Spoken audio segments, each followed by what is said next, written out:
Les co-occurrences des TND, hein, c'est dans 2/3 des cas, il n'y a plus d'un TND, donc c'est extrêmement fréquent. Et on a finalement deux cas de figure. Les troubles vraiment co-occurrents, donc on parlait de comorbidité, de co-occurrence, c'est-à-dire qu'on a vraiment des difficultés qui dépassent ce qui est attendu avec le premier diagnostic, soit qualitativement, par exemple le type d'erreur, très spécifique, par exemple, qui va vous orienter sur un trouble du langage écrit et pas des erreurs qui pourraient être uniquement des erreurs d'attention, ou vraiment quantitativement en termes d'intensité. Et puis très souvent, vous avez, comme je vous disais tout à l'heure, des caractéristiques subsyndromiques associées à un trouble principal. Donc là, c'est plus compliqué parce que, évidemment, la question qui va se poser très souvent, c'est l'attribution des difficultés. Est-ce qu'on les attribue à l'inattention ou à la distractibilité, ou est-ce qu'on a des marqueurs de troubles plus spécifiques? Donc là, c'est les orthophonistes qui vont beaucoup nous aider sur cette analyse plus fine.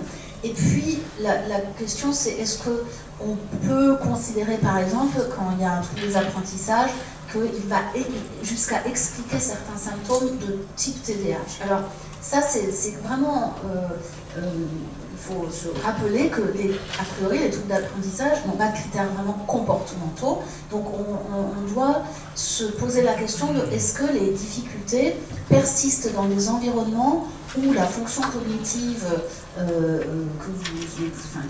en question n'est pas sollicitée ou n'est pas sollicitée principalement. Donc, par exemple, si c'est, par exemple, vous essayez de voir si les difficultés attentionnelles sont en lien avec le TDAH ou plutôt en lien avec un trouble spécifique des apprentissages dont vous auriez déjà des critères, et bien à ce moment-là, c'est vraiment important que dans l'anamnèse et dans l'entretien avec l'entourage, vous regardiez si l'inattention apparaît dans des contextes où le langage écrit n'est pas du tout sollicité, voire le langage oral n'est pas du tout sollicité. Donc c'est par exemple sur les routines de la vie de tous les jours, et ça c'est quelque chose qui vous permet de souvent faire un peu la part des choses. Donc je vais vraiment donner quelques exemples sur les contextes d'apparition des symptômes, et puis j'ai essayé de le rendre un petit peu parlant cliniquement. Il y a bien sûr des facteurs de risque communs, il y a des facteurs à la fois communs et il y a des facteurs spécifiques à chaque TND. Donc les facteurs génétiques, on sait très bien qu'il y a des facteurs génétiques qui sont plutôt spécifiques à des symptômes de TDAH ou des symptômes de TSA, et puis il y en a d'autres qui sont communs entre, par exemple, TSA et TDAH. On a pas mal de données pour des facteurs communs, mais on a aussi des facteurs génétiques communs entre le TDAH et les troubles du développement intellectuel, ou le TDAH et les troubles psychotiques. Donc en fait, on a sur les aspects génétiques, on a en fait des facteurs génétiques qui croisent les différents troubles du développement, et aussi les troubles qui sont pas considérés, encore que ça peut se discuter, comme des troubles psychiatriques et pas des troubles du développement. Les facteurs environnementaux, c'est un peu la même chose. On a globalement des facteurs dont on sait qu'ils exposent à plusieurs TND, la prématurité, le faible poids de naissance, les expositions toxiques aux agents tératogènes. Et puis, là-dedans, il y a aussi des facteurs qui sont plutôt spécifiques à un TND donné, et en l'occurrence, l'âge parental élevé est plutôt un facteur de risque de TSA, alors que le jeune âge parental est plutôt un facteur de risque de TDAH. Donc vous voyez qu'au niveau des facteurs de risque, il y a plus spécifique aux différents troubles, et il y a croisé. Et ça, vous gardez juste en tête le fait qu'il y a bien des facteurs croisés. Rapidement, mais ça, je ne vais pas... Oui, vous avez une question? Oui. Oui. Autant chez les troubles TSA, on a des hypothèses sur l'âge parental élevé avec nos vieux spermatozoïdes, nos vieux ovocytes, un peu déclinants, des tailles génétiques bizarres, ou alors sur d'autres facteurs plutôt sociologiques. On a quoi sur le jeune âge parental et le TDAH? Il y a des Il y a des hypothèses ou pas? Non, il n'y a pas d'hypothèse. Enfin, pas que je sache, on n'a pas d'hypothèse autre que de dire que quand on a un TDAH, on a des enfants plus tôt et des enfants moins planifiés. Okay, donc on a typiquement, en fait, on a typiquement un facteur de confusion potentiel, d'accord? Hein, c'est ça qui est, en tout cas, c'est ça qui me vient en tête quand on. Maintenant, il faudrait regarder. J'ai pas exploré spécifiquement la littérature sur est-ce qu'il y a d'autres hypothèses, mais ça peut être un facteur de confusion. Okay, ça, c'est sûr que on a très clairement des conduites sexuelles plus tôt, plus risquées. Moins de contraception, etc., plus de grossesse non planifiée. Donc, en effet, c'est peut-être juste ça. Oui, les parents TSA auraient tendance à être plus longs à se mettre en couple et à avoir des enfants, donc une hypothèse en TSA. Oui. Alors, les enfants TDAH, ils se mettent en couple à 18 ans, bim bam boum, et ils ont des enfants, voilà. Oui, c'est-à-dire que c'est une hypothèse, quoi. C'est une hypothèse. Après, il y a l'hypothèse en effet de l'altération des gamètes, etc. Dans le TSA, je crois qu'il y a ce que vous disiez avant, le spermatozoïde, etc. Mais j'ai pas d'informations de ce type pour le TDAH. Mais ce que je veux dire juste par là, c'est que c'était un exemple illustratif. Rappelez-vous, quand on dit facteur de risque, on ne dit rien sur les mécanismes en fait. Hein. Donc c'est juste ça. Mais en effet, on peut faire pas mal d'hypothèses. Rapidement, hein, sur pour commencer les TMD à déployer un petit peu, trouble des sons de la parole. Donc voilà, ça c'est juste les différentes occurrences qu'on peut trouver là. Je ne vais pas rentrer dans le détail, simplement pour parler un peu des interactions entre les TSD et le TDAH. Hein, mais bien sûr, le TDAH peut majorer les troubles des sons de la parole par l'inattention, par la difficulté à du coup stabiliser les schémas articulatoires, par l'impulsivité, par la précipitation et par les troubles exécutifs dans la difficulté de planification qui peuvent notamment concerner aussi la planification des séquences de phonèmes. Et bien sûr, on a aussi le fait que quand on a ce type de difficulté, les enfants peuvent se trouver frustrés, irritables, avoir des comportements positionnels secondaires, tout simplement parce qu'ils se font mal comprendre et qu'ils peuvent développer bien sûr des troubles de l'estime de soi, etc. Donc ça peut être confondu avec l'impulsivité du TDAH. Et puis bien sûr, ça peut être associé. Donc le bilan orthophonique va quand même énormément nous aider, mais aussi, toujours un peu la même chose, c'est de regarder si en contexte non verbal, par exemple, je sais pas, les interactions en cours de récré, hein, sur ça, s'il y a beaucoup d'impulsivité là, possible qu'elle soit plutôt permanente, comme dans un TDAH.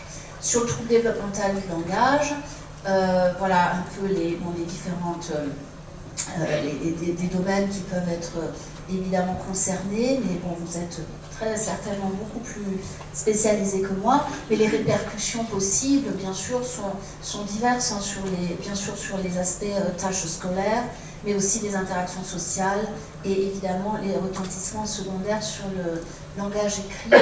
Et là encore, hein, les effets du TDAH sur le langage, l'inattention peut favoriser une mauvaise intégration du modèle langagier, l'impulsivité peut... Alors, on est quand même... on peut avoir des omissions, on peut avoir un discours qui se perd un petit peu. Alors, il n'est pas désorganisé au sens que ce qu'on aurait dans une psychose, par exemple, mais enfin, vous avez parfois quand même un enfant qui va par impulsivité en fait produire un discours peut-être pas super linéaire en fait. Et puis les fluctuations intentionnelles vont aussi contribuer à cette variabilité des performances en langage, et ça se voit bien quand vous déroulez par exemple un bilan, vous avez cette dégradation intentionnelle que vous voyez dans le temps et qui est assez indicative quand même aussi de difficultés attentionnelles à aller explorer un peu plus, notamment quand par exemple les performances se dégradent alors que vous avez éventuellement même des tâches un peu plus faciles, mais que vous êtes plutôt à la fin de votre épreuve. Voilà, donc il y a Bien sûr, aussi, de nouveau, les interactions là, les difficultés de compréhension peuvent amener à de la distractibilité, ou un retrait, ou voire de l'agitation, parce que l'enfant décroche, hein, donc il est agité, la frustration, comme on l'a dit tout à l'heure pour le TSP, et la question de la surcharge cognitive qui va se poser. Donc là, c'est aussi très important de se poser la question de est-ce que c'est un trouble du langage plutôt principalement ça, avec des difficultés un peu secondaires sur le registre comportemental, là où ça va pointer vers le TDR, c'est quand même les difficultés langagières qui sont stables, qui se reproduisent dans les évaluations structurées.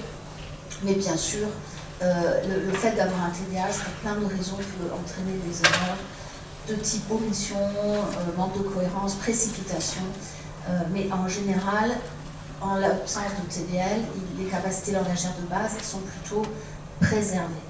Dans le langage écrit, toujours pareil, on a des choses qui sont vraiment qui concernent en fait les deux types de troubles. Vous voyez, les taux de co-occurrence sont importants.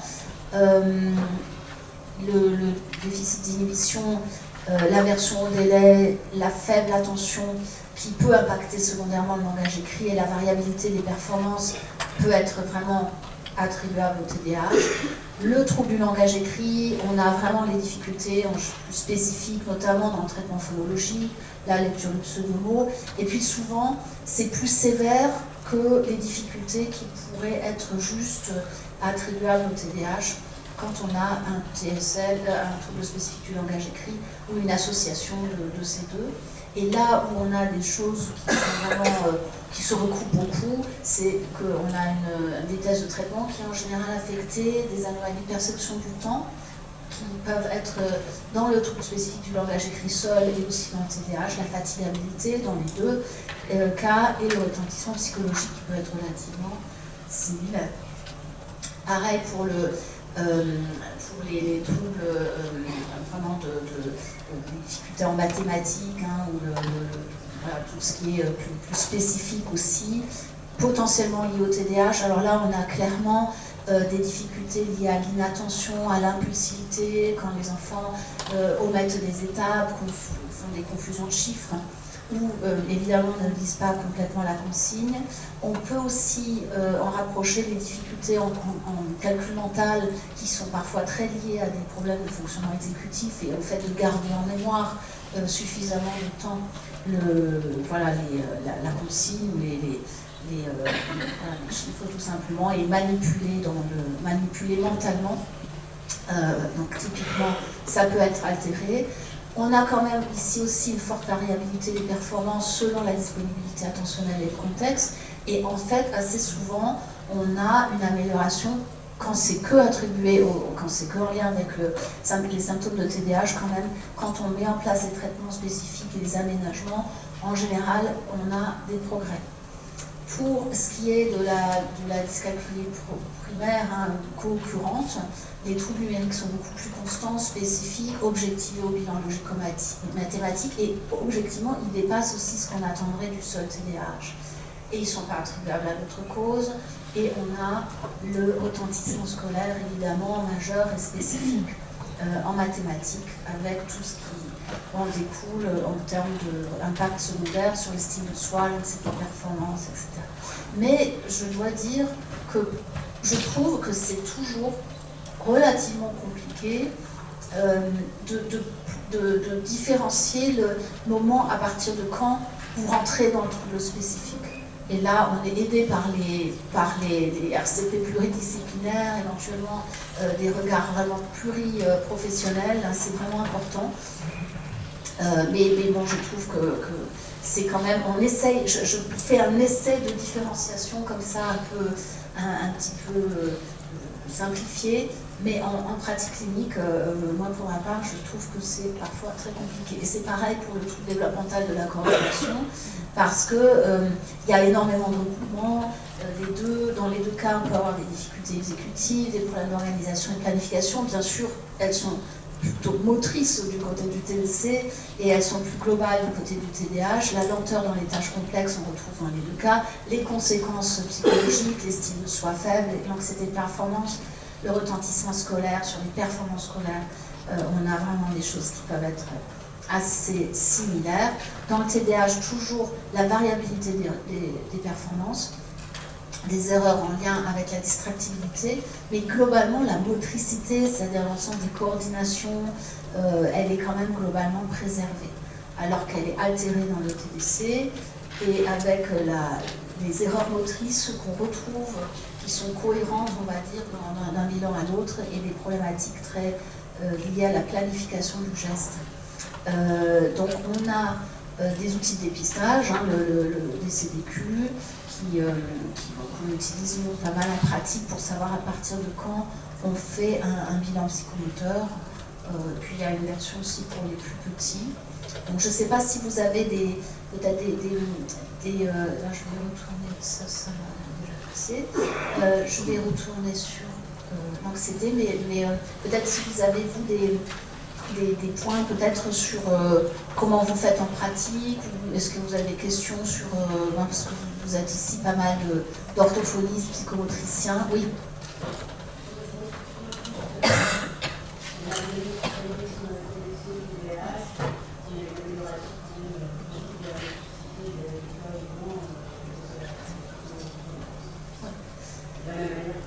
Oui, c'est vrai. Finalement, c'est souvent l'évolution qui permet de trancher. Ça, vous avez tout à fait raison. C'est pour ça qu'il faut regarder tout ça dans le temps, dans l'évolution dans le temps est vraiment important. Absolument. Autre.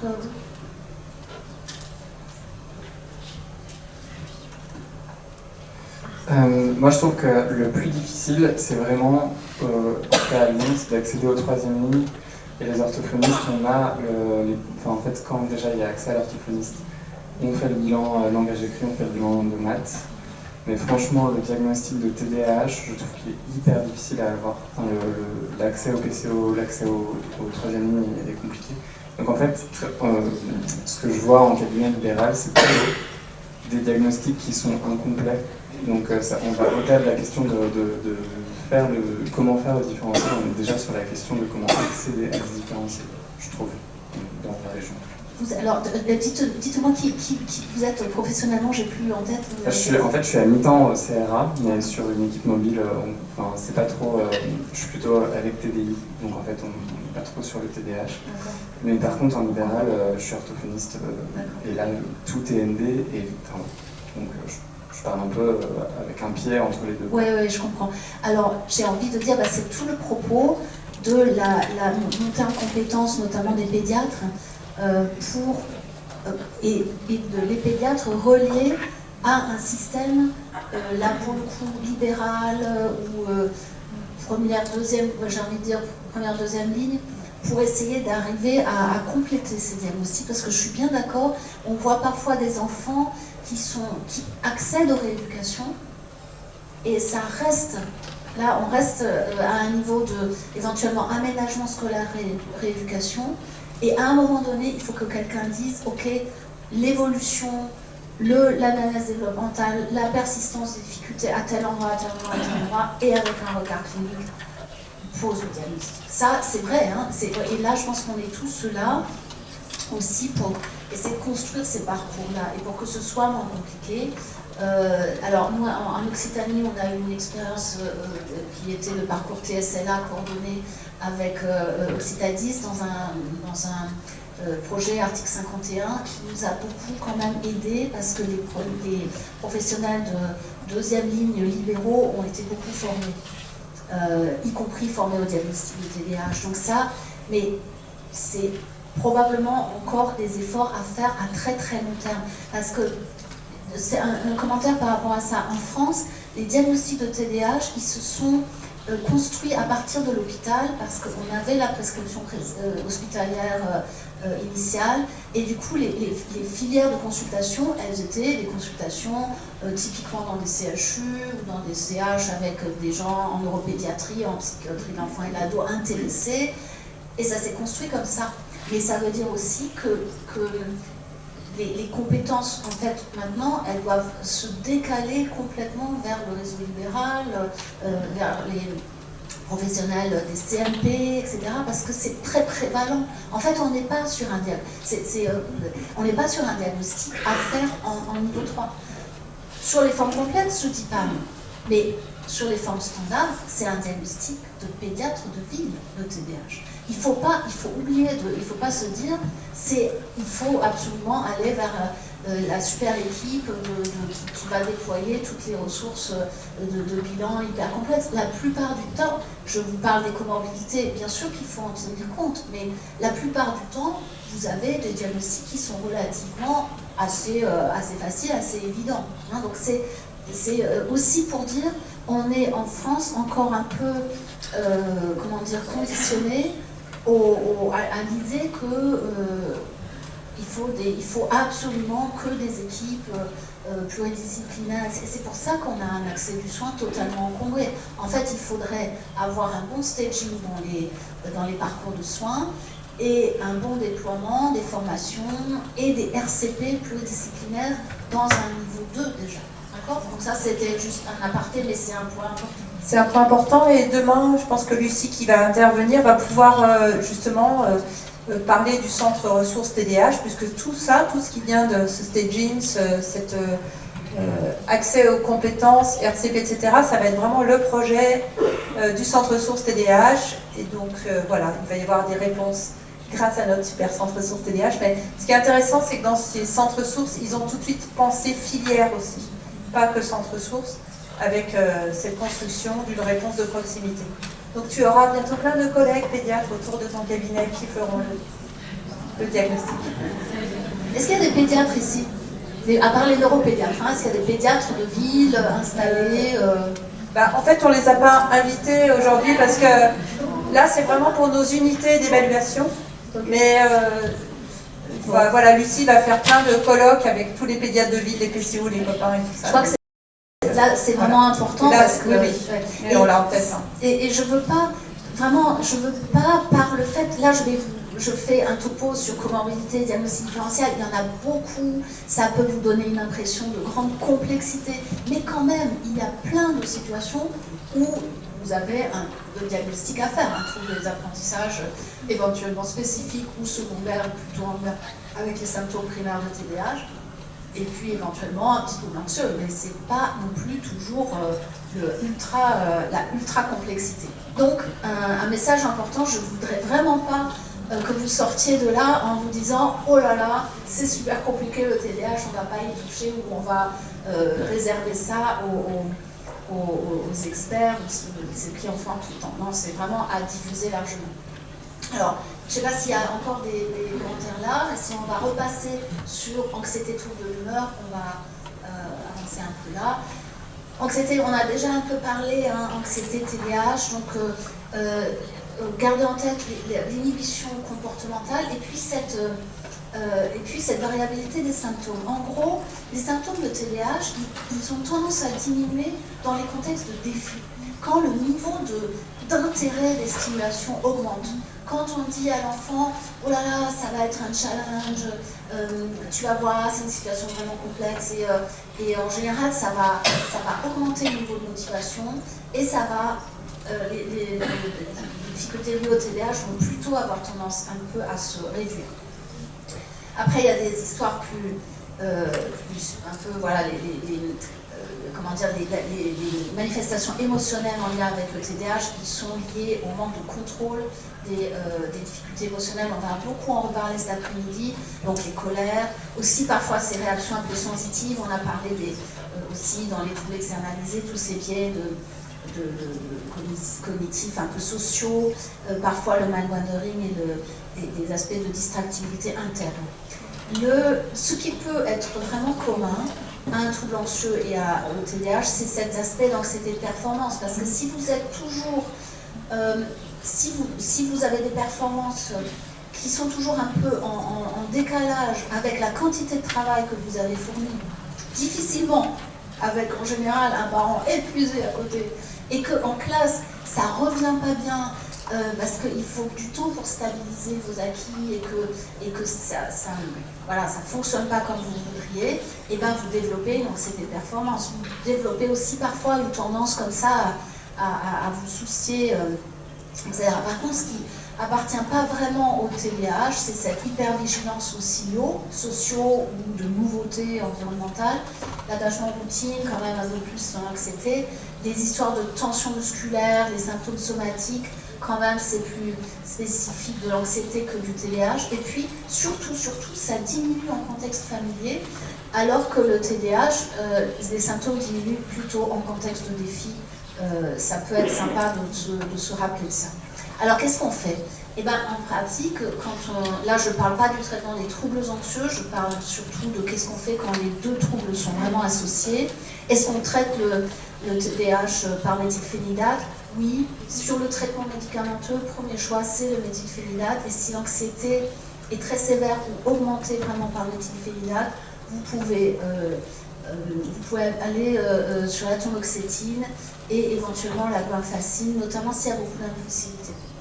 Alors la tamoxétine, vous l'avez en autorisation d'accès compassionnel, et la guanfacine, normalement aussi, je n'ai pas encore essayé, mais je pense que ça devrait se débloquer. Ou ça, je ne sais pas, Lucie, si tu as des infos, mais je sais que Hugo s'était intéressé à ça, sur l'accès à la guanfacine, et voilà, on va de toute manière ressolliciter l'ANSM pour cet accès, parce que la guanfacine c'est intéressant aussi si vous avez des tics.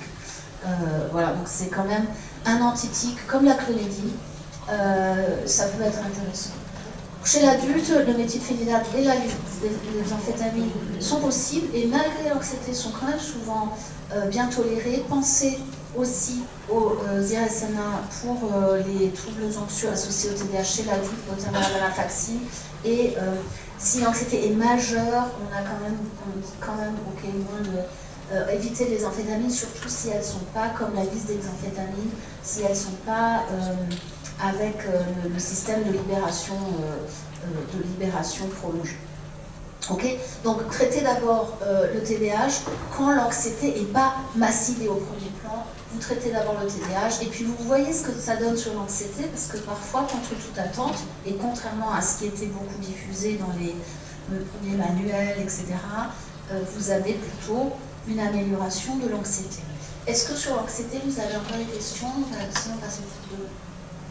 Sur l'anxiété, ça va? Sur les troubles... J'avais peut-être une question. Oui. Sur la question de la fatigabilité quand il y a des troubles anxieux, oui. Parce qu'on a tendance à décrire le TDAH comme un enfant assez tonique, oui. Et quand il y a des troubles anxieux, on sait qu'il peut y avoir une sorte d'épuisement à essayer de contrôler cette anxiété. Est-ce qu'il y a... En fait, cliniquement, c'est des choses qui... C'est vrai que l'enfant avec un TDAH, il peut être fatigable pour plein de raisons. Voilà. Premièrement, le fait de le contrôle attentionnel, parce que pour lui, c'est un truc, c'est garder l'attention, ça demande des efforts et ça finit par être épuisant. Il y a les troubles du sommeil. Deuxième point hyper important, parce que quand ils sont anxieux avec un TDAH, franchement, les troubles du sommeil, ils les ont pratiquement tout le temps. Donc le trouble du sommeil, allez voir un peu ce que c'est-à-dire est-ce que c'est un trouble de l'endormissement, est-ce qu'il y a des troubles du maintien de l'éveil, est-ce qu'il y a des arguments pour un SAES, et puis essayer de voir un petit peu la composante anxieuse ou la composante impulsive dans la difficulté d'endormissement. C'est parce que vous n'allez pas nécessairement utiliser exactement les mêmes stratégies en fait. Mais la fatigabilité, elle est tellement multidimensionnelle en TDAH que ça vaut la peine de regarder de près. Elle est assez souvent aussi, vous avez remarqué, parfois les troubles du tonus qui se manifestent, mais dans le temps. C'est-à-dire qu'en fait, au début, vous avez l'enfant assis à peu près bien, puis après, il est tout comme un chamallow, qui se répand. Et voilà. Et ça, c'est souvent concomitant des lâchages attentionnels. C'est-à-dire que vous atteignez un moment où tout simplement, il n'y a vraiment plus de quoi maintenir l'attention, mais globalement, ça se répercute. Enfin, c'est visible sous cette forme aussi de même... C'est pour ça que la dimension d'autocontrôle, elle est si importante dans le TDAH. Parce qu'en fait, vous avez l'impression que c'est le contrôle attentionnel qui lâche, mais c'est aussi le contrôle moteur.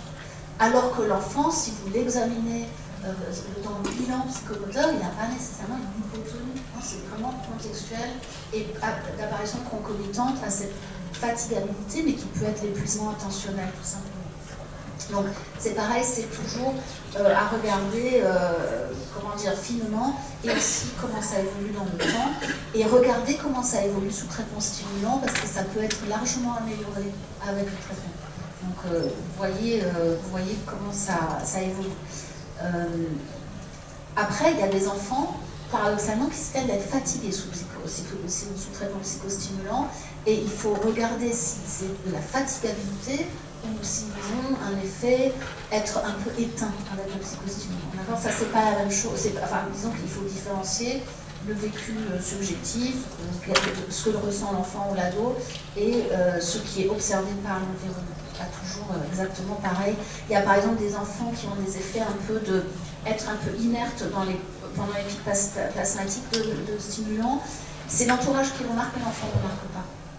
Donc ça, c'est souvent les parents, c'est surtout quand vous initiez des traitements psychostimulants, les parents catastrophés vous dire « Ah, mais vous êtes complètement zombie ». Et ça, c'est lié à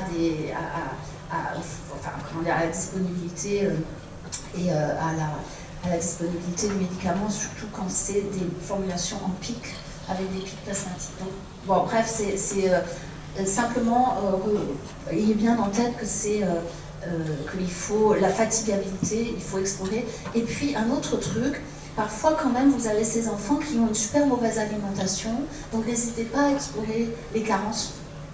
Il peut y avoir déjà ferritine basse, voire anémie, carence en vitamine D, et tout ça, et ben, ça contribue à des espèces de fatigabilité. Vous savez que les enfants avec un TDAH, globalement, n'ont pas toujours le régime alimentaire le plus optimal, parce qu'ils ont tellement de, probablement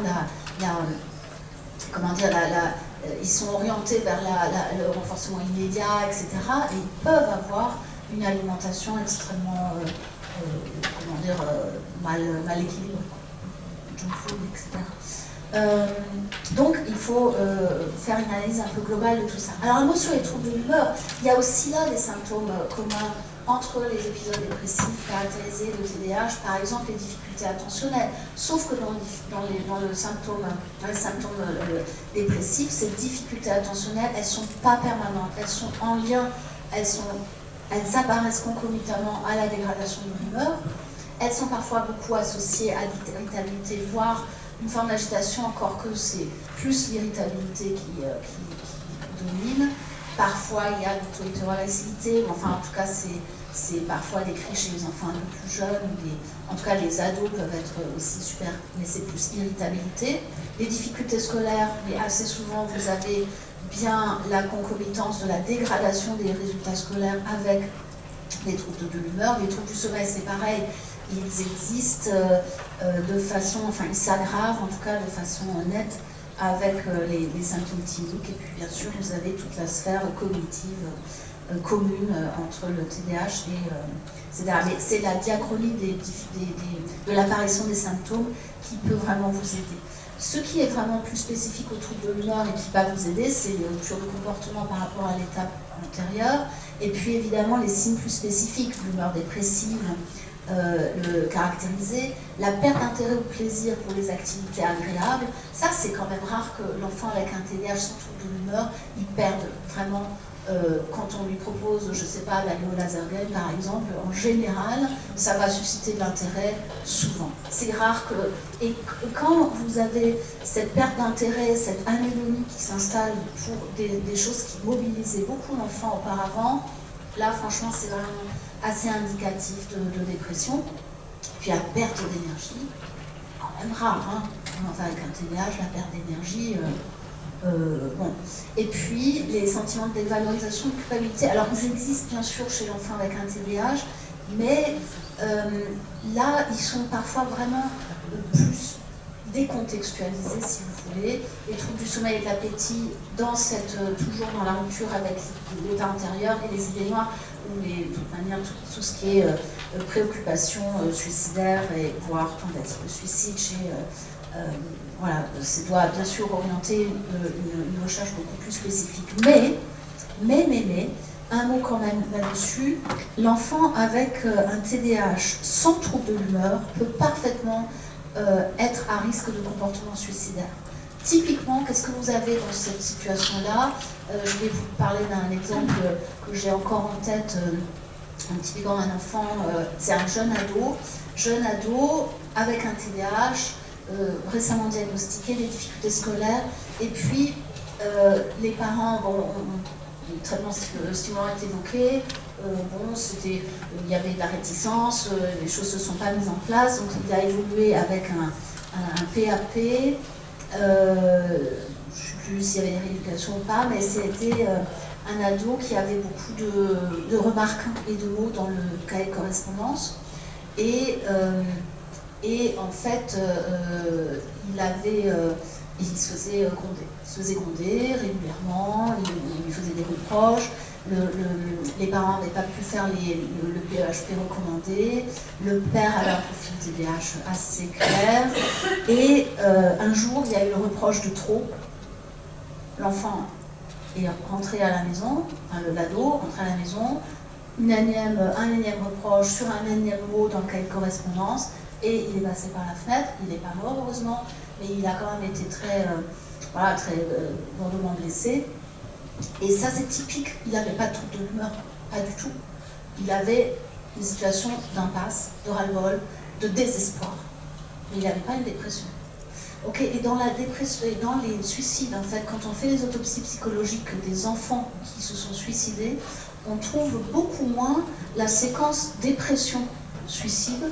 Par contre, on trouve le TDAH. Okay, le TDAH est un facteur de risque pour le suicide, indépendamment de dépression ou même d'un trouble anxieux particulier, parce qu'ils sont exposés à des événements de vie qui augmentent le risque, et avec l'impulsivité, ils ont aussi tendance, bien sûr, comme les enfants en particulier par rapport aux ados, à utiliser des méthodes malheureusement beaucoup plus létales. Typiquement la défenestration et la pendaison, qui sont parfois des moments vraiment où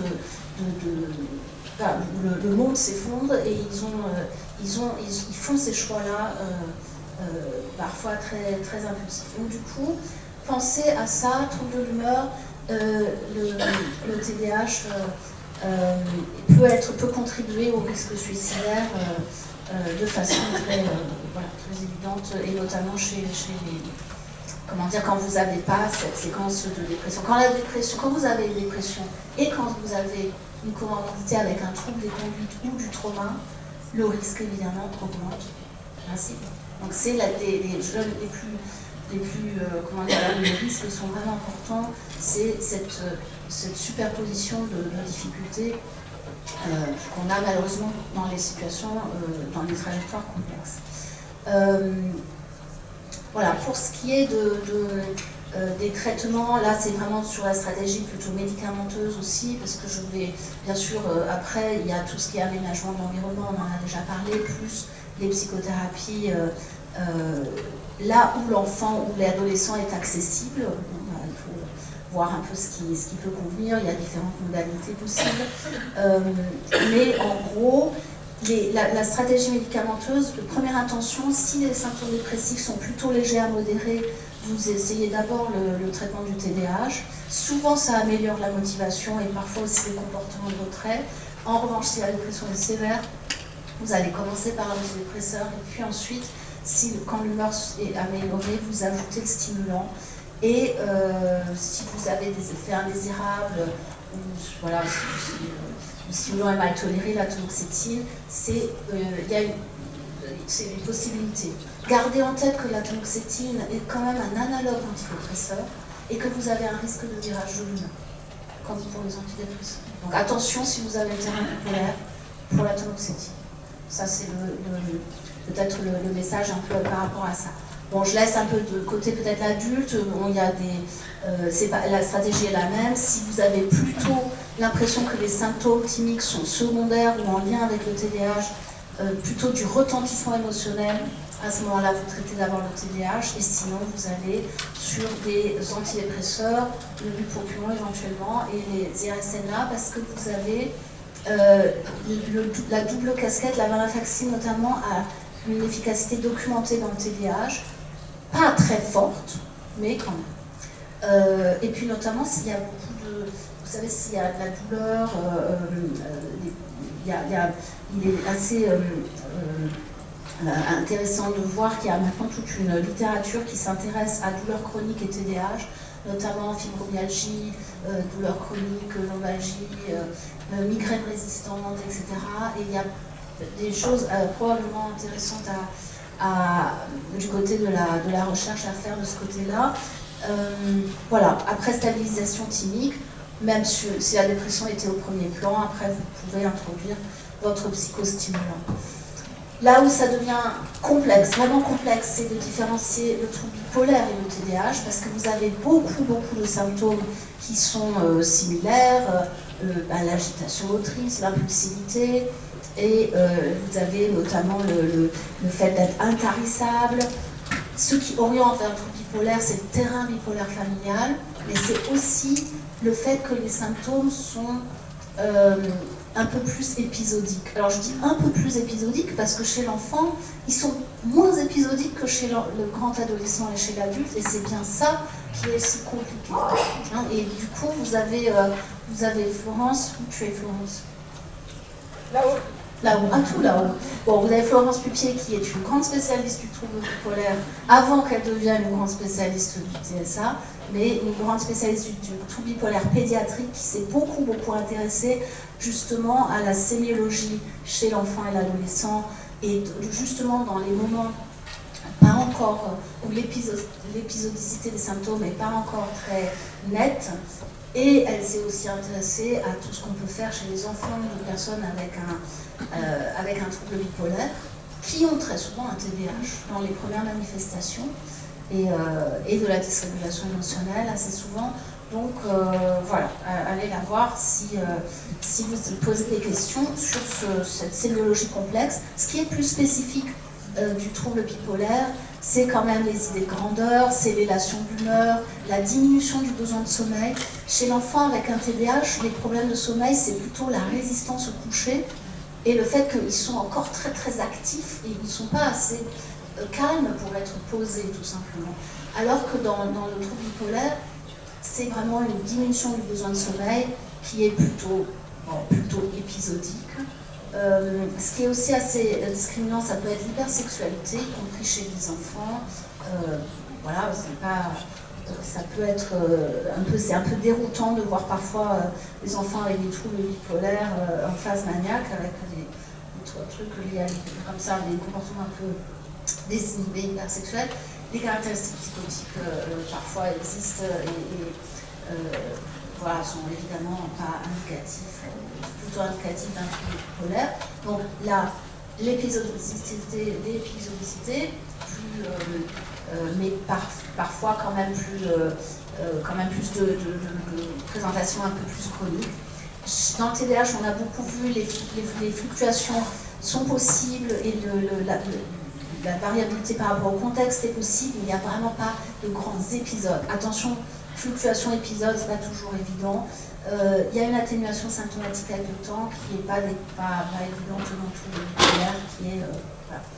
Les messages très clairs, c'est toujours pareil. Stabiliser d'abord l'humeur, les stimulants ensuite, et en fait la tomoxétine, mais avec prudence compte tenu du risque d'activation, donc c'est pas du tout voilà, ce qu'on prendrait en premier dans un terrain bipolaire. Ça je passe parce que vous allez voir ça. Un mot sur les troubles du sommeil, fréquents bien sûr. Il faut bien sûr faire toute la sémiologie des troubles du sommeil. Est-ce qu'il y a des consommations? Est-ce qu'il y a une mauvaise gestion des prises de stimulants? Quelle est l'hygiène du sommeil? Est-ce qu'il y a un syndrome de jambes sur repos? Un SAOS ou peut-être un trouble primaire du sommeil? Bon, ça, quand vous avez un doute, n'hésitez pas à vous rapprocher de vos équipes spécifiques. Chez les enfants et les adolescents, on travaille quand même beaucoup en dehors de tout ce qui est bien sûr règles hygiéno-diététiques de la qualité du sommeil sur laquelle je ne reviens pas, mais il faut ajuster les horaires et les formulations parfois du stimulant, parce que de temps en temps vous avez vraiment des difficultés d'endormissement liées au rebond des symptômes TDAH parce que votre effet stimulant il s'arrête tôt et puis que vous avez tous les symptômes de TDAH qui empêchent l'enfant de se poser. Mais à ce moment-là, l'enfant est généralement agité, ou en tout cas il y a de l'impulsivité. Et vous avez l'insomnie calme, l'enfant qui est dans son lit et qui dit j'arrive pas à m'endormir, il a les yeux comme ça, mais il ne bouge pas trop. Ça, c'est l'effet plutôt du stimulant. C'est typiquement, l'enfant est contrôlé sur le TDAH, mais le stimulant, il a des effets éveillants. Et ça, c'est ce que vous retrouvez assez souvent. Vous pouvez essayer l'atomoxétine si vous avez beaucoup de difficultés à stabiliser l'insomnie sous stimulant. Ajouter éventuellement de la clonidine ou de la guanfacine. La clonidine à libération immédiate le soir pour l'initiation du sommeil, c'est vraiment pas mal. Et éventuellement, si tout ça... même selon les situations, vous pouvez utiliser de la clonidine ou de la mélatonine et de la mélatonine LI ou LP, notamment si vous avez des difficultés de maintien de l'endormissement avec des réveils nocturnes. Pour l'adulte, je passe assez vite. Bon, là, vous agissez aussi sur les formulations et puis vous mettez également soit de la mélatonine, soit un alpha-agoniste. Voilà.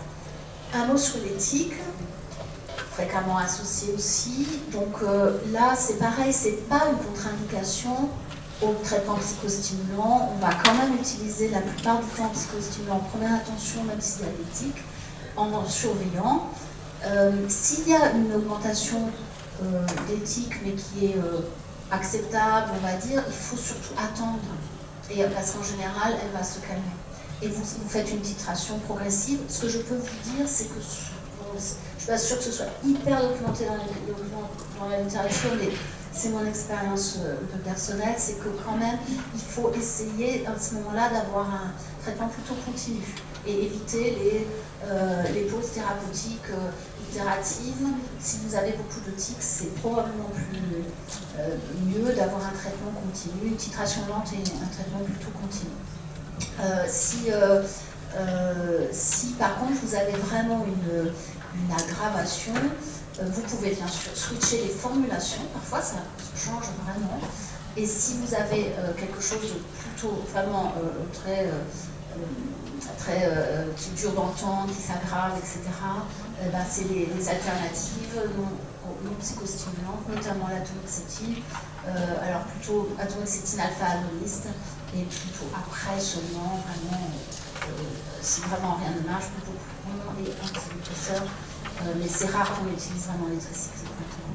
Voilà, et puis nous on utilise parfois stimulants en combinaison avec des alpha-agonistes ou en combinaison avec des antipsychotiques atypiques, notamment l'aripiprazole. Voilà.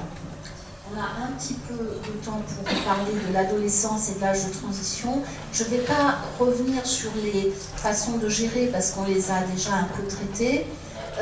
Ça, c'est des données sur la persistance des symptômes après la fin de l'adolescence.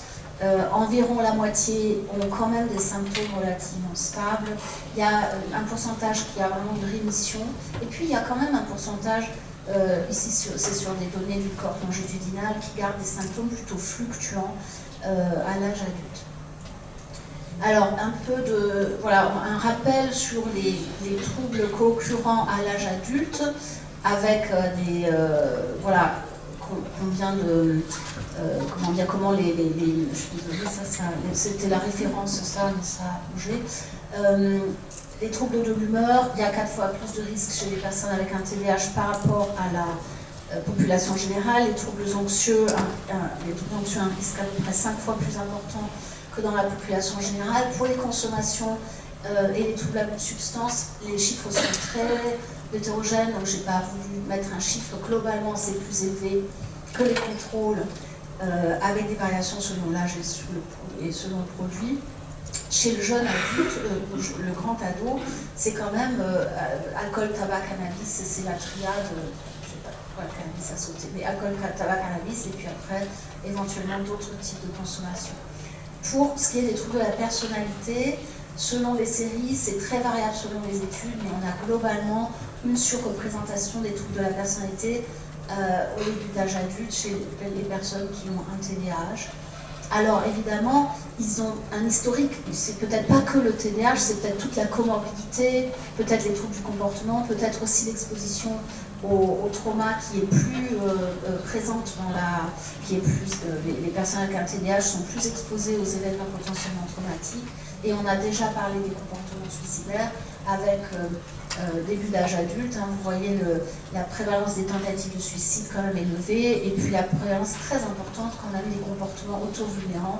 Dans certaines séries, là c'était plus de 50% des jeunes adultes avec un TDAH. Alors, toutes les références, je vois qu'elles ne sont pas sorties, mais bon, vous aurez le diapo un peu corrigé. Je vous ai déjà dit qu'il y avait des troubles neuropsychiatriques prévalents chez les personnes avec un TDAH, donc obésité, diabète, asthme, troubles douloureux, maladies inflammatoires, il y en a probablement encore plus, on manque un peu d'études. C'est notamment plus important lorsque le TDAH est persistant à l'âge adulte, donc avec des symptômes chez ceux pour lesquels les symptômes persistent beaucoup, et l'impact sur l'espérance de vie du TDAH est majeur. Donc c'est pas du tout, on a parfois l'impression que le TDAH c'est un petit, enfin quoi, c'est pas très grave, on peut laisser évoluer, ça va aller mieux avec le temps, etc. Mais en fait, quand on regarde l'impact sur l'espérance de vie, il est très important, il est plus important que le tabac, l'obésité, l'alcool, les troubles du sommeil et l'association de tout ça, donc c'est vraiment pareil. Des difficultés plus côté emploi, il faut y penser chez les jeunes, évidemment, ils ont besoin très souvent d'un accompagnement au-delà de la scolarité, au cours des études, ils ont plus de maintien pendant leur scolarité, plus d'exclusion, ils risquent d'avoir aussi un taux d'occupation à l'âge adulte plus faible et un moins de taux d'accès au diplôme, plus de précarité des emplois, avec du chômage et trajectoire instable, et penser à la difficulté de gestion des finances.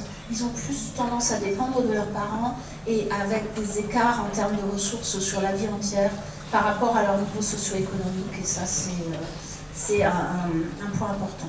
Les autres difficultés chez le jeune adulte, les grossesses précoces, on en a déjà parlé, les conflits parents-enfants, le fonctionnement social, il y a plus d'instabilité sociale, il y a plus de conflits dans les relations, il y a moins d'amis stables, le style de vie, sommeil, alimentation, sport, et puis on va dire un petit peu on va parler un peu des accidents et de la criminalité, et évidemment ces difficultés d'autorégulation persistantes qui peuvent vraiment venir freiner l'autonomie. Sur la criminalité et les accidents, je passe un peu vite, mais le risque de développer un trouble de la personnalité antisociale, là par ailleurs selon les études, on trouve des choses un peu différentes, mais en pratique c'est quand même toujours, il y a une surreprésentation de troubles de la personnalité antisociale dans les cohortes avec un TDAH, et d'ailleurs aussi quand on exclut les enfants avec un trouble des conduites. Au départ, dans la cohorte de Manuza, qui est déjà un peu ancienne, c'était 16% d'évolution vers des troubles de la personnalité antisociale. C'est quand même pas rien. La criminalité est plus fréquente, elle est plus précoce, elle est plus sévère, et les actes sont plus variés. Et il y a des difficultés, par exemple, typiquement dans la conduite automobile, qu'on connaît maintenant assez bien, avec plus d'accidents et plus de contraventions pour des délits. Avec tout ça, chez le jeune adulte, c'est probablement vrai aussi chez l'enfant, mais chez le jeune adulte, il y a des biais d'auto-évaluation positive, ce qui veut dire que souvent, ils auto-évaluent leurs symptômes de façon un petit peu moins forte que l'entourage. Et cette différence, elle est visualisée ici dans le petit, dans le graphe en violet. Ici, c'est par rapport à... Là, ici, ce sont des contrôles. Et ici, c'est les populations avec un TDAH. Et là, c'est quand ils ont un traitement, absence de traitement fluctuant, c'est-à-dire par moment, et traitement continu. Globalement, il n'y a pas d'impact du traitement tellement sur cette différence d'auto-évaluation. Et ça, c'est quelque chose qui est important à avoir en tête, parce que le désengagement des ados dans les suivis, c'est vraiment une réalité, il faut vraiment l'anticiper. il faut vraiment reprendre des points de psychoéducation, parce que très souvent, même chez les jeunes qui sont suivis depuis très longtemps, on a fait la psychoéducation du parent, puis on n'a pas refait de la psychoéducation chez l'ado. Et il faut souvent la reprendre, la refaire. Et quand ils veulent arrêter le traitement, il faut essayer de se mettre d'accord pour faire des pauses thérapeutiques coordonnées, pour permettre le réengagement. C'est pas toujours simple. On a parlé des stratégies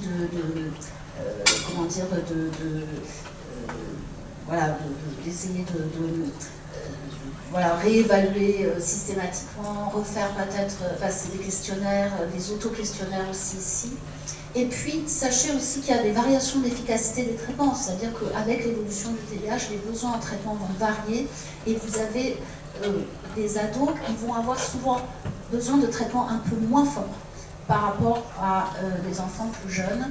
Et vous devez faire attention quand ils commencent à vous dire « j'ai l'impression que je ne supporte plus ce traitement-là », etc. C'est vraiment important de proposer des modifications de posologie et galénique éventuellement, parce que c'est une réalité, c'est pas que l'ado qui ne veut plus prendre son traitement, c'est aussi le ressenti qu'il a de son traitement qui est moins adapté. Et puis la puberté et les cycles hormonaux ont probablement une influence sur l'efficacité du traitement également. Je n'ai pas trop le temps de détailler là, si on peut manger, donc je laisse ça. Voilà. Il y a une littérature qui se développe là-dessus. Je passe ça, c'est la question de la psychoéducation adaptée à l'âge. Je voudrais reparler de la diminution des risques. Vous savez qu'on a très peu d'études vraiment à proprement parler longitudinales des psychostimulants. Par contre, ce qu'on a, ce sont des études de registre où on peut regarder ce qui se passe quand la personne a un traitement versus les périodes où elle est sans traitement. Et ça, on a en pratique moins de risques. On a différents risques atténués en période avec traitement psychostimulant, notamment les accidents de la voie publique et de la vie quotidienne, les condamnations pour crimes et délits. En fait, ce n'est pas les condamnations, c'est les actes qui vont mener à des condamnations pour crimes et délits. Les crises d'épilepsie, contrairement à ce qu'on peut penser, l'abus de substances avec des effets quand même qui restent modérés. Et puis, on a un impact aussi sur la diminution de la mortalité, très souvent la mortalité par accident ou suicide, et on a aussi d'ailleurs une diminution des actes suicidaires. Alors évidemment, chez l'adolescent, le jeune adulte, il y a la question du mésusage et de l'abus de stimulants, qui concerne les personnes avec ou sans TDAH par exemple. En général, c'est des formulations à action immédiate qui sont plus utilisées dans le mésusage. Le premier objectif, c'est pas tellement récréatif, le premier objectif, c'est souvent l'amélioration des performances académiques, donc c'est les étudiants qui vont essayer là en pratique d'avoir des effets de dopage cognitif. Les objectifs secondaires, parfois c'est des effets excitants qui sont recherchés. À ce moment-là, en général, c'est de la Ritalin libération immédiate qui est sniffée ou injectée.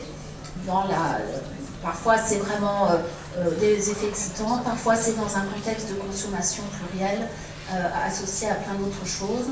Et évidemment, si vous avez un doute là, choisissez plutôt les traitements retard ou la tamoxétine qui n'a pas de potentiel de mésusage.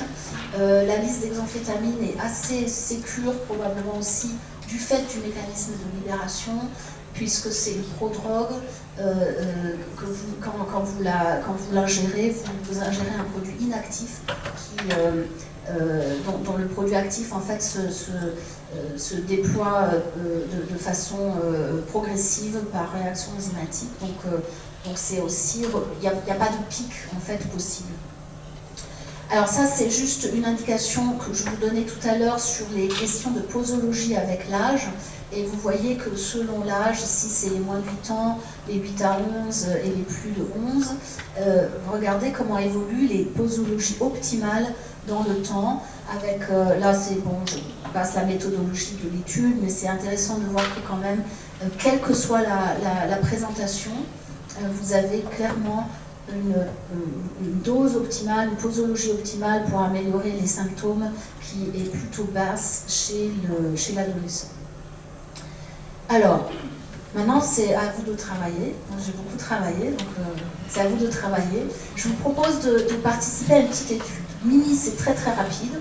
Je vais vous expliquer, on a un groupe de travail dans le cadre d'un réseau européen qui s'appelle UNITEDIS. UNITEDIS, c'est un réseau européen de chercheurs qui s'occupent du TDAH. Et il y a un groupe d'intérêt spécifique, on va dire, dans cette fondation, qui s'intéresse à la terminologie utilisée dans le TDAH. Et en fait, on voudrait savoir quels sont les termes que vous utilisez, vous, dans votre usage professionnel.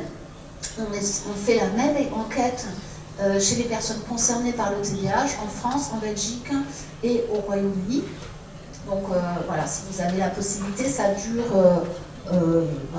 3 minutes. Hein. Donc vous avez le temps de le faire avant d'aller manger. Et du coup, après, on a peut-être aussi encore un peu de temps pour les questions sur cette dernière séquence.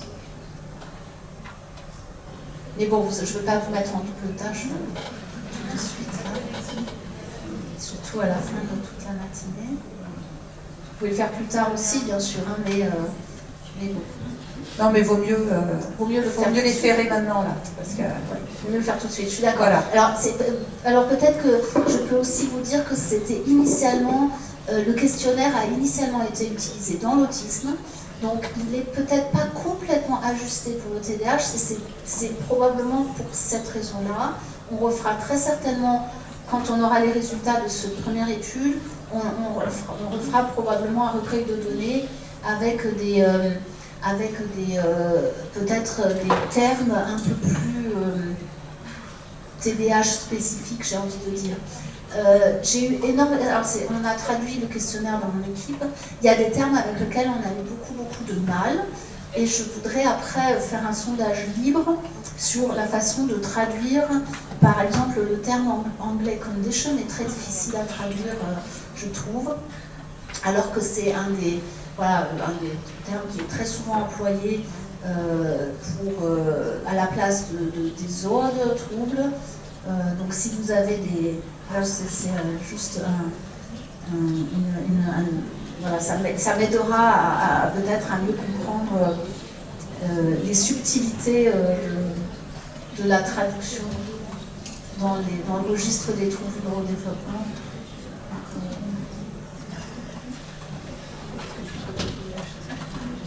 Merci beaucoup.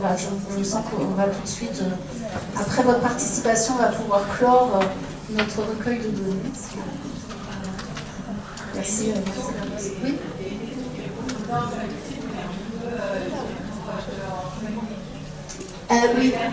Oui. Alors, vous répondez votre préféré. Oui, je pense qu'il y a peut-être encore un petit peu.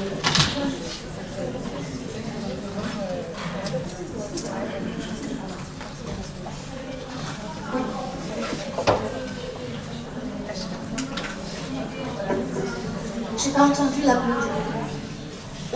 Otique. Oui. Il n'y a pas de consigne sur le type de psychostimulant ou sur la galénique. Non, sur la galénique, il n'y a pas de. J'ai pas de données sur le système galénique préférable. C'est très variable individuellement en fait. Ok. Oui, bonjour, je peux vous poser une question sur TDI et TDAH. Oui. Sur le plan thérapeutique, en première intention, pour enfants, ados, TDI, TDAH, TDI sévère, non-verbaux, avec agitation au premier plan. Quelle est votre expérience sur le méthylphénidate? Alors, on peut, tout à fait, mais c'est vraiment lent, titration très lente. Éventuellement la forméline, plutôt, parce qu'on est beaucoup plus, comme on ne sait pas trop, hein, on va dans le métabolisme globalement et dans qu'est-ce qui est vraiment, comment c'est distribué vraiment. Je trouve que parfois chez les enfants avec un TDI c'est très compliqué d'utiliser d'emblée les formes retards, alors que vraiment c'est ce qu'on fait en première ligne très souvent. Je dirais et parfois je vais sur des quarts de comprimés de Ritaline, une libération immédiate, 3 fois par jour, un quart.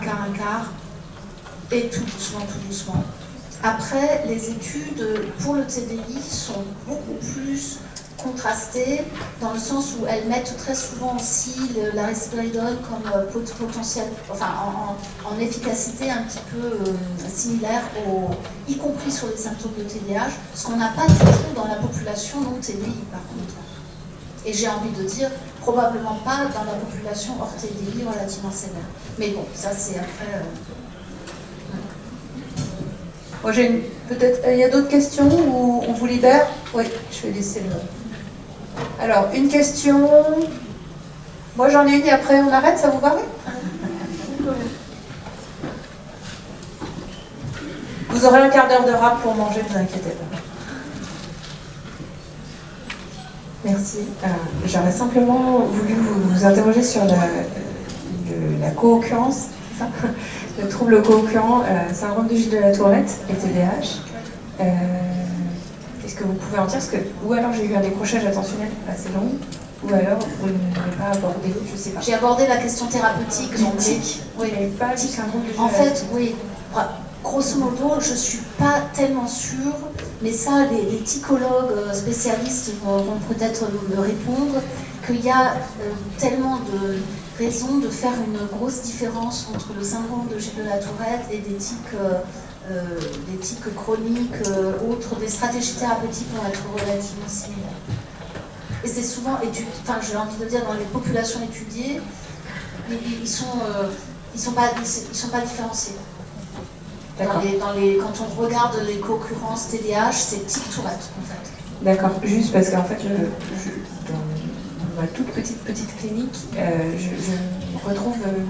je trouve qu'on voit souvent des personnes qui ont un syndrome de Gilles de la Tourette avec un TDAH et qu'on retrouve rarement, mais c'est peut-être un biais de porte d'entrée, là, je ne sais plus comment ça s'appelle, de sélection, voilà, qui fait qu'on a rarement des personnes, on rencontre rarement, en tout cas dans notre pratique, des personnes qui ont un syndrome de Gilles de la Tourette isolées sans TDAH.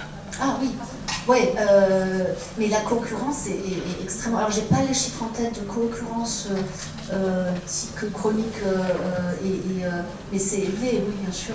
Surtout quand la porte d'entrée, c'est les tics, si vous voulez. Parce que la proportion de jeunes avec TDAH qui ont des tics, c'est fréquent, hein. Mais la porte d'entrée inverse, quand vous entrez par les tics, oui, vous avez très souvent du TDAH, ça va être plus de 50% en général. Alors moi, juste aussi par expérience, quand même, le Gilles de la Tourette seul, alors là aussi c'est un vrai biais de sélection parce que moi je suis pédopsychiatre, donc forcément on nous adresse en général avec d'autres troubles, mais d'abord c'est extrêmement rare, et quand même les deux seuls que j'ai eus, derrière, ils étaient complexes, mais il y avait un vrai TSA en fait, tout diagnostiqué, et c'était des stéréotypies en fait, Ça, dans un contexte donné.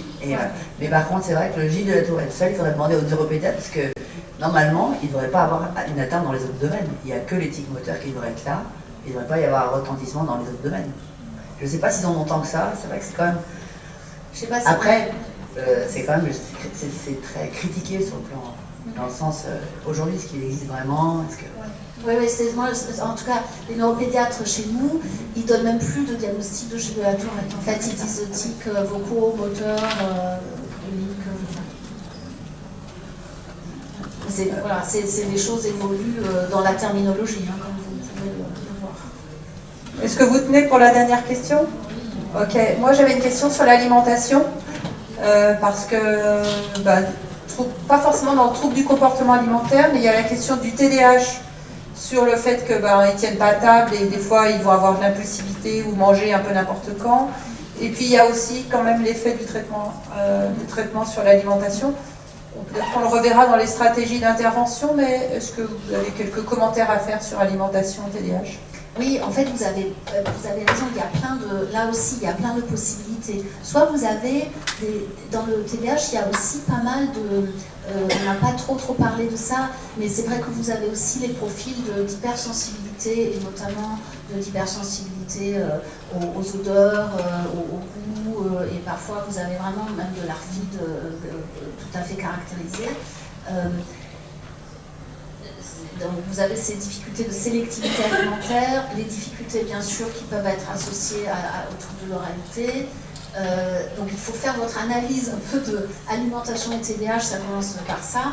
Et puis après, il y a la question de l'impulsivité dans les prises alimentaires. Il y a des enfants, des ados, ou très souvent aussi des adultes, qui décrivent finalement une impulsivité alimentaire majeure. C'est-à-dire que plutôt que de bougeoter ou de manipuler des trucs, eux, ils vont manger. Donc là, on voit quand même, chez ceux-là, on voit une bonne réduction des comportements de ce type-là avec l'introduction du psychostimulant. Après, le psychostimulant diminue l'appétit. Donc il diminue l'appétit très souvent au moment où le psychostimulant est très actif, donc dans la midi est très touché. Et parfois, il y a des enfants qui ont aussi des dégoûts alimentaires assez marqués qui sont liés au traitement. Donc ça, il faut après, pareil, revoir les formulations, peut-être changer de molécule, mais voilà, j'ai envie de dire que c'est tout un chapitre en soi. Ouais. Mais l'obésité est quelque chose qui est fréquent dans les populations de personnes concernées par le TDAH. Et quand vous voyez les jeunes, moi j'ai pas le temps vraiment de m'intéresser à ça, mais les personnes qui font des évaluations pré-chirurgie bariatrique, etc., il faut vraiment regarder le TDAH. Si vous trouvez un TDAH, c'est, je pense, assez souvent le cas.